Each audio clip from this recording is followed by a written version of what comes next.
The base model iPhones have always been the quiet and okay guy in the entire iPhone lineup. They were not too good and they were not too bad, but just right enough to be recommended for about 90% of people and 90% of average users. But this year's iPhone 17 base model is looking quite different. It looks more like a pro model iPhone in a very good way. So let's go straight to the upgrades, and first on the list here is actually the screen. So first off, the screen got larger at 6.3 inches, and this is due to the bezels being shrunken down and actually made slimmer. As someone coming from an iPhone 11 to an iPhone 17, whenever I put these phones side by side, it's just a marvel. We do have an anti-reflective coating on the screen on the base model here. And yes, I did compare it to what we have on the S25 Ultra, and of course the S25 Ultra does a way better job as keeping your screen visible under direct light. But the point here is that we have this feature on the base model, and even the base model S25s do not have this anti-reflective coating. And we also have the new Ceramic Shield 2, which is supposed to be more resistant to cracks and scratches. And I'm already 3 weeks in using the iPhone 17 and I haven't seen any scratches or dents or any sort of thing on the screen here. The OG subscribers know that I don't use a case or a skin or anything at all on my phone. I like my phone naked, and my iPhone 11 is a testament to that. Just take a look at it. It's been through a lot. Next up, the screen actually got brighter. It can now get up to 3000 nits of peak brightness, which is more than enough for everyday usage.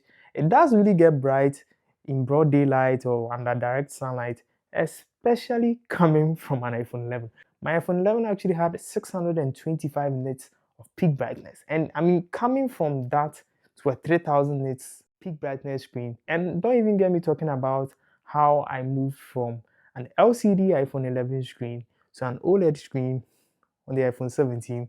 But that's not all. We have ProMotion on the base model iPhone. So I knew Apple would do this sooner or later, but we really didn't expect them to do it like this, considering all the upgrades I've spoken about to the screen on the base model. So now the iPhone 17 base model can get up to 120 Hz to give you the smoothest and battery feeling whenever you're scrolling through your apps and just doing your everyday tasks. Also, it can get way down to 1 Hz to save on battery, and this also unlocks the always on display on the base model iPhone for the very first time. Not only that, we also now have PWM dimming here. In the accessibilities, display and text is actually buried down there. This actually doesn't affect a large number of people, but I just know you can turn it on to reduce those headaches whenever you are staring at your screen for longer hours or longer periods. So the screen is the exact same thing we get on the Pro model iPhone and the more expensive iPhone Air. This upgrade cuts across the entire lineup and everyone got the exact same thing. Apple is always late to the game. They are always last to do it. But whenever they do it the Apple way. Next off here is actually the CPU. So we already know Apple's custom silicon. We have the A19 on the base model iPhone 17 here, and that is actually paired with 8 gigs of RAM. I didn't expect the A19 chipset to be that substantial of an upgrade to last year's iPhone 16 Pro Max. See, running your daily tasks such as social media apps, on TikTok, Instagram, Snapchat, Facebook, the A19 is just going to run through it without having any issues. I've used it outdoors under direct sunlight, and I don't remember the last time this phone actually gave me a warm to touch feeling or anything hot.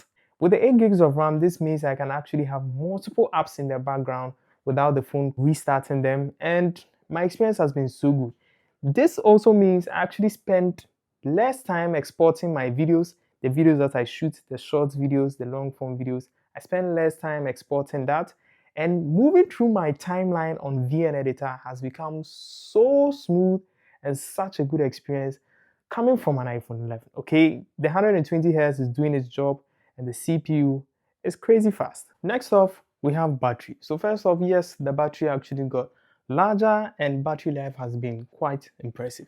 So the lowest I've ever had is actually 5 hours of screen on time, and there were times I actually got 8 hours of screen on time, and with the 5 hours of screen on time, I was actually shooting videos the entire day, editing the videos and exporting them as well. This was actually multiple videos, by the way, and on 8 hours I was just actually using it for social media stuff.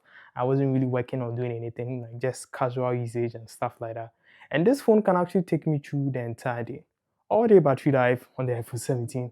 Not only that, we also have faster charging now and actually get up to 40 watts of fast charging or so. We also have a few battery tricks, and the first one here is charge limit. So yes, you can now put a limit on the charge of your battery, and as you can see, I have mine at 95.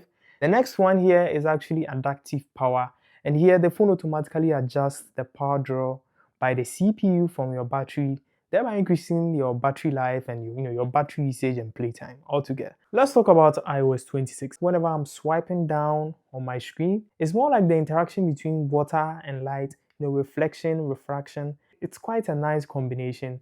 And I do like iOS 26. It's also pushing the borders of customization. And with iOS 26, I can now put my app icons in dark mode as well. And yes, it's not perfect. It does have a few issues. And personally, I cannot turn on my personal hotspot from the control center. I don't know why. It's always faded out and I can't use it or interact with it. To turn on my personal hotspot, I always have to go into the settings app, and over there, it seems to be on, but then I cannot connect other phones to my hotspot unless I turn it off and turn it on again. So I don't know what is going on here. This personal hotspot issue has been an issue for me since I got my phone, and hopefully Apple rolls out an update to fix that bug. Let's talk about cameras. And before anything, let's talk about the camera software or the camera app. So first off, the camera icon itself looks larger and a bit bolder. I don't know if they are trying to tell us that, oh, they've improved the camera on the iPhones and the new models and stuff like that. So first of all, you just touch and slide at the bottom here to choose the camera mode you like to shoot in. And I also like how the camera features are actually tailored to the mode in which you shoot it. When we go into the photo mode and we swipe up, we get a different set of photo settings. And when we're in the video mode, swiping up gives us a different settings for us to use. And when we use the selfie camera too, we also have different settings as well. And I like it. So on the camera hardware, we have dual 48 megapixel cameras here for the main and the ultra wide. And this is a huge upgrade coming from an iPhone 11. So first off, the pictures we get are actually in 24 megapixels by default, which means you actually get more details in one picture. It's no longer 12 megapixels as someone coming from the iPhone 11. So pictures, as usual, are actually more detailed, they are sharp. I was actually impressed with the HDR I got for my iPhone 17. The iPhone 11 wasn't that great with HDR, but the iPhone 17 is really, really impressive with that one. Everything sounds great till I compare the picture from my iPhone 11 to my iPhone 17. We all know Apple tend to give us pictures that are more true to life, or pictures that better represent what is right in front of us in real life.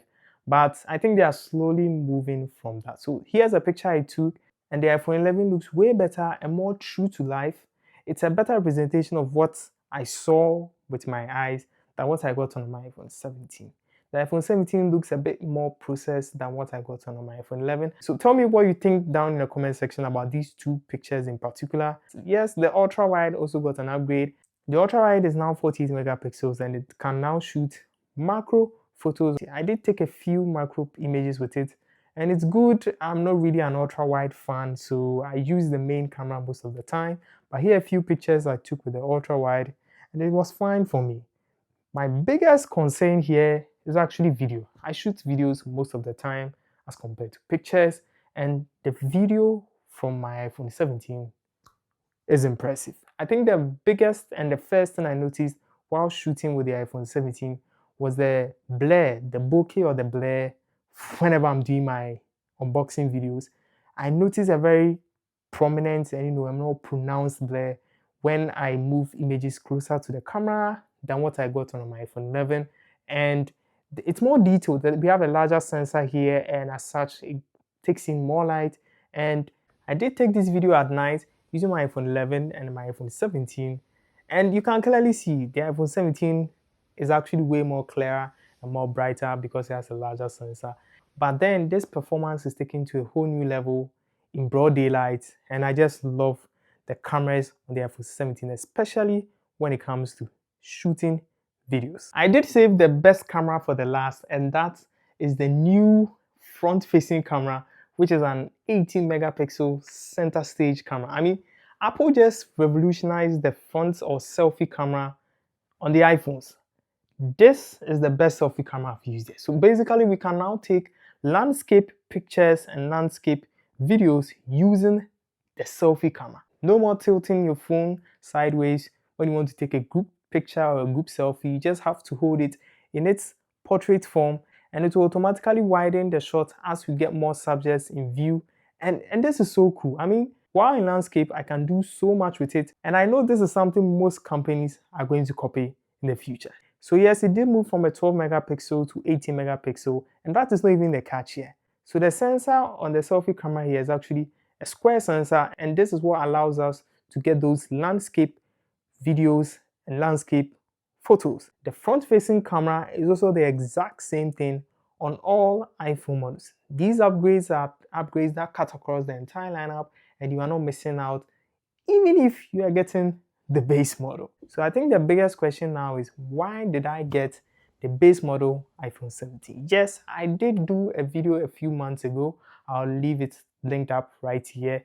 And in that video, I said a whole lot. I said I'm going for the new Pro model iPhones. And I didn't really pay attention to the leaks because I don't believe in leaks. Seeing is believing. I did think we'll get titanium on the Pro models, and I said a whole lot. I was like, promotion and all those things, but the base model iPhone 17 was such an amazing deal. I had to skip out on the 17 Pros. The base model iPhone 17 retains its price at $799 or £799 and has double the storage. Yes, we now have 256 gigs of storage on the base model iPhone 17 for the exact same price, and this deal was so irresistible to me that I had to get the base model iPhone 17. So yes, the Pro models are slightly more expensive. Spending on a Pro model iPhone is cool, but looking at it in the long run, I would then be spending way more on accessories and other things just to be able to utilize the features on those Pro model iPhones. So I did sit down and consider all these things, and finally I just landed on getting the base model iPhone 17 since it's such a deal.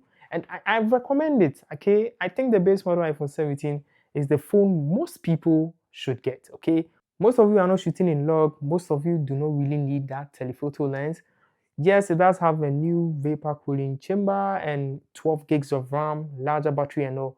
But most of you are average users, and the iPhone 17 is the best phone for 95% of people. So yes, this is why I went for the base model iPhone 17 and not the Pro.